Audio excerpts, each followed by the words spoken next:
Today I want to talk about nutrition. Now specifically, I want to talk about the importance of nutrition with exercise. So to kind of, I guess, go back to the reason why I'm shooting this video, is I had a client that was asking me the question of, what's more important, eating good or getting my workouts in? And it's kind of like a double-edged sword. There's never really a right answer to that because they're both important. Let me explain. So look at it like this. Imagine drawing a pie graph and you have 20% here and you have 80% here. Now, what I want you to understand about these two things is that this would be like your exercise and this would be your nutrition. So when I drew this diagram and I explained this to her, she's like, but doesn't it make sense that this here is more important than this then if it's 80%?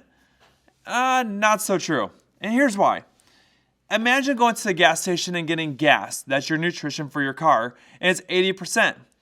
The 20% is your vehicle that you have to be able to drive to get somewhere, but you can't do it without proper nutrition. So in this case, which one's more important then, the gas or the car? They got to go together. See, that's the whole point behind it. So really what's more important is what kind of foods are you putting in your body, and is it the right fuel for the exercise that you're doing? Let's go back to the car, for example. You wouldn't drive up to your pump with a car that takes gasoline and put diesel fuel in it because it just wouldn't run. And you also wouldn't take your car and stop and put your garden hose in the gas tank and fill it up because it still wouldn't run on water. So today, I'm going to start a series of videos that's going to help you guys get a better grasp on nutrition because there's so many diets out there. There's South Beach diet, and there's Atkinson's diet, and there's keto diets, and there's those diets where you starve yourself by fasting so many hours. And realistically, I don't even do those. Now, instead of throwing a lot of food stuff at you, we're going to take baby steps. Matter of fact, I'm going to show you guys some simple things that you can do to modify current foods you're already eating to just make them better.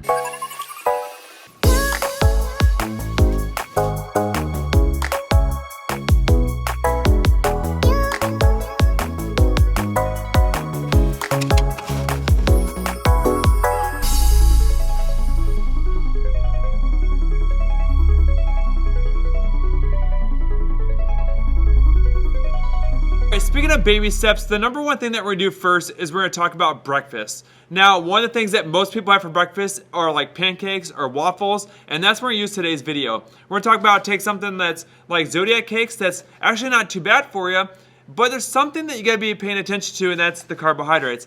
Now, first of all, I wanna make this very clear. Carbs are good for you, they're not bad. It's about how much you eat and what kinds you're eating. And today we're gonna talk about how much you eat. That's really the key component to today's video. So, that being said, Zodiac cakes per serving have 14 grams of protein, 30 grams of carbs, and 2 grams fat. Now, what I want you to think about is what do people traditionally add to pancakes or waffles when they're out eating somewhere or even at home that adds more carbs? For example, Ben, what are some items that people add to their pancakes? They like to add strawberries with powdered sugar, sometimes chocolate chips. Yep, chocolate chips, powdered sugar, strawberries, syrup, right? So we're adding more carbs. By the time you end up leaving the restaurant, you may have 80 to 100 grams of carbohydrates in that one meal. The problem with that is you have issues with insulin spiking, weight gain, slowing metabolism, that kind of stuff that's not good for you. So how do we take something like this and simply switch to something better for us?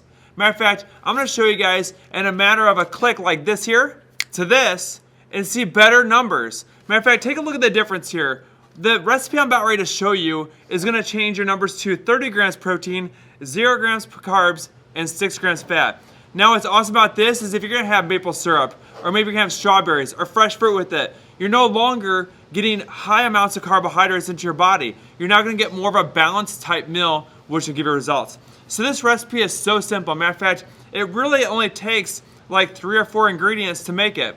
And I'm gonna show you one of my ways that I love to do it the best, which is actually using an orange peel.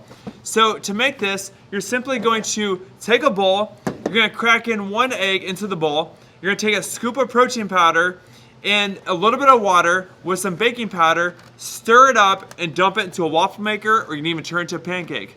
Now what I like doing is taking a shredder like this here, like a cheese shredder, and I'm going to grate some of the orange peel in there. Now, it doesn't take much. We're talking about like 1/8 of a teaspoon, and you're gonna get this orange zesty taste. Matter of fact, today, I'm gonna make up some of these with using this fruity cereal type protein powder, because it's another way I can mix it up by using the flavored protein powders.